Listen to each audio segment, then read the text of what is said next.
Мысалы сахабалардың уақытында сахабалар егер берет қой, мысалы садақа шығарғанда ошоны бір миске атырға сүртіп тұр анан берші екен да. Ошол мұқтаж адамның қолына жетерде мұрда бұл Аллах Таалаға жетет деп тұрып жетті қылып тұрып берет екен да. Bir sahabe olsa dağın kelip turup Peygamberimizge Saat degen kişi enesi ötüp ketken eken, ya Resulallah Saat'tin enesi ötüp ketti, ne kılsam buladı? Dese, sen su çıkar dedi Peygamberimiz. Oşonda enesinin atından kuduk kazdı dedi. Elestetip görürler. Kuduk kazıp durup ne? Oşol yerden su çıkarıp koydu. Oşol ne? Eneme jetip dursun dedi. Azırmına bizde daha bugünkü günde enemnin jıldığını kılbay ele men oşol köçögө şagыл töşөп turup köçөнү оңдоп койдум, жыл болсо бир көпүрө салып койдум дегендерди көрүп атабыз да. Мына ошолор эмне? Бул ошо чындыгы шариаттын жолунда иш кылган адамдар да.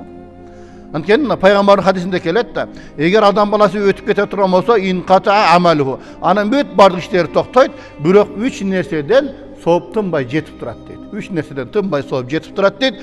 Ошол жете турган сооптордун биринчиси садака жария. Sadaka jariya деген ne? Tınbay el paydalangan bir nerseni salıp koysa, oşondan soğup tınbastan jetip durat eken. Ekinçisi bir ilim taşlap ketken bolsa, oşo elder paydalana turan. Oşo ilimden dagın oşol ne soğup jetip durat. Bir açılış жасады musulmandarga elge paydalуу. Jol bolsam ne? Bir kitep жазып koydu. Oşondan ne soğup tınbay el paydalangan sayın jetip durat eken. Andan keyin waladun salihun yad'u lahu. Жақшы bir перзент калтырып кеткен болса, ошо перзентинин дагы ошол атасына же энесине кылган дуасы кабыл болот деп хадисте келет.